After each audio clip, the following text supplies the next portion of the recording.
From fear to glory. Unveiling the untold triumphs of an Olympic champion in Tokyo. USA players. We're just days away from the World Championships and athletes are already feeling the Tokyo heat as they gear up for the big stage. Among them is an American 400-meter hurdle star, fresh off a dominant win at the USATF Championships, clocking a blistering 46.89 seconds to extend his 8-year unbeaten streak against American rivals. He has landed in Japan, ready to represent Team USA. But before the intensity begins, he's embracing a surprisingly laid-back routine in the land of the rising sun. Taking to his Instagram handle, RY, Benjamin gave fans a glimpse into his life in Japan, practically sharing his entire routine through stories. It started with a sun-kissed video of him just out of bed, the sun lighting up his face, captioned, "Framing as much aura as I can today." The next clip showed him on the track flaunting his chisel physique under the blazing sun with a caption, "Well, it's hot as, and he isn't wrong.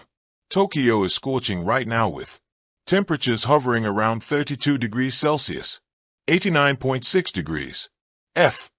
Next came a culinary adventure, and who could resist a steaming bowl of ramen? In his stories, is seen devouring a hearty serving with friends, before wrapping up the night with a casual 711 hop, a day packed with training and a dash of fun, a perfect blend of work and play. However, he did feel some shock. In fact, quite literally, as Japan faced a minor earthquake in less than a week. Benjamin took to his exandle to update typhoon. White heavy checkmark.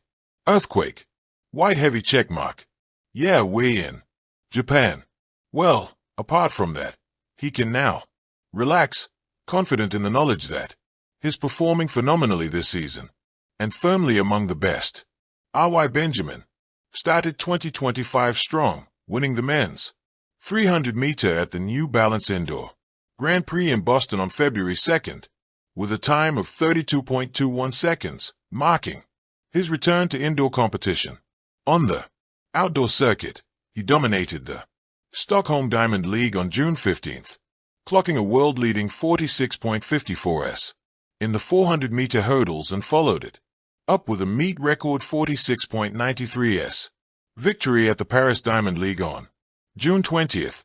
At the Prefontaine Classic in Eugene on July 5th, Benjamin finished second in a close battle with Alison dos Santos, recording 46.71 s. He regained top form at the USATF Outdoor Championships on August 3rd, winning his 6th national 400-meter hurdles title in 46.89 s, and securing qualification for the World Championships in Tokyo, where he will face his biggest rivals Karsten Warhol and Alison dos Santos.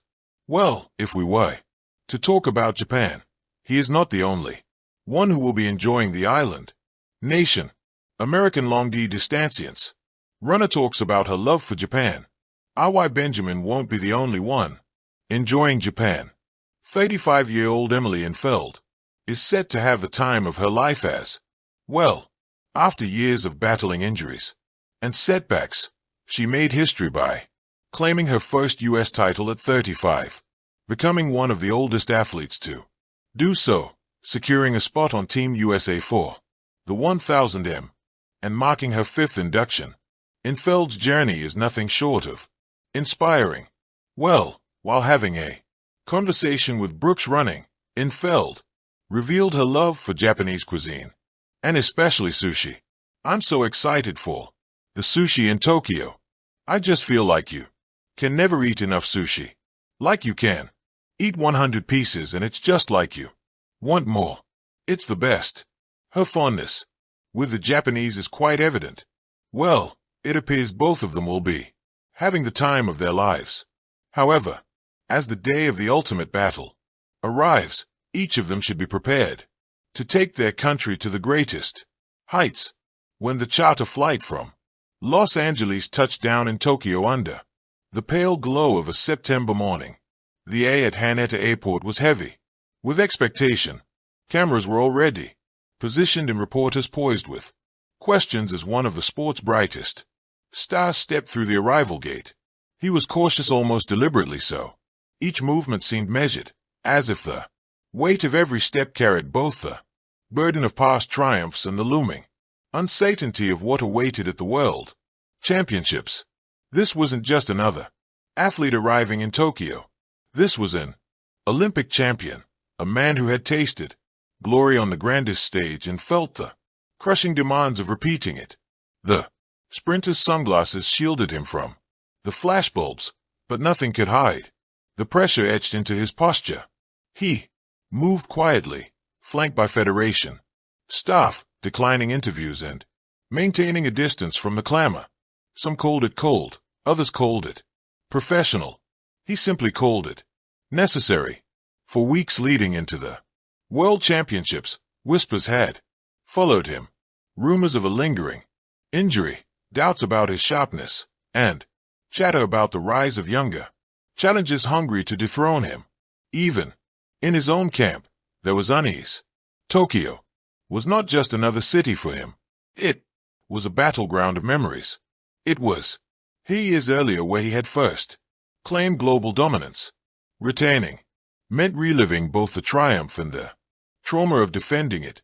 But while his arrival screamed caution, his days in Tokyo told a different story. The new routine.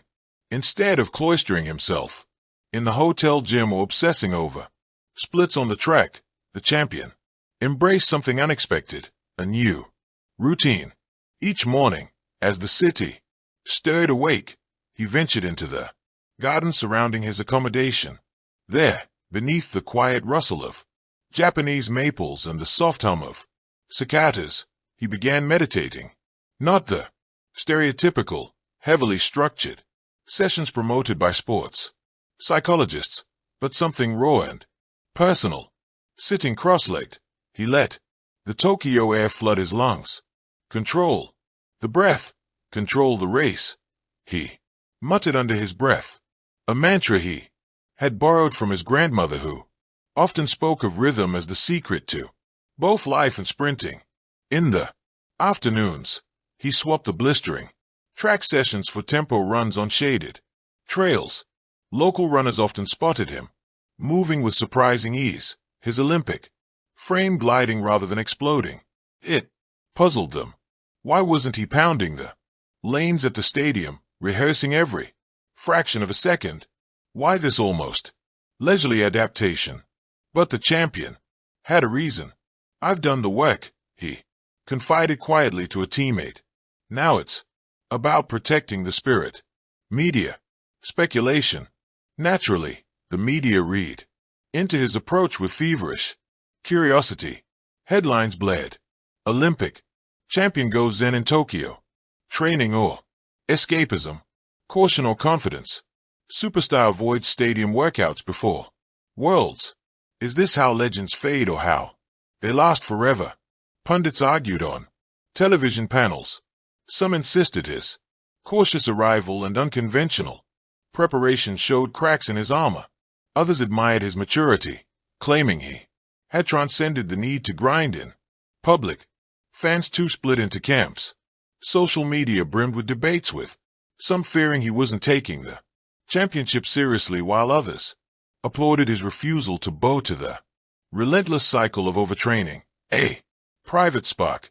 Yet behind the curtain of speculation, the champion's world was alive with quiet intensity. One evening, after his light training, he visited a local youth track club. The children, barely teenagers, erupted in awe as he stepped onto the cinder oval. Thank you for watching. Please don't forget to hit the subscribe button, like and share. Till next time.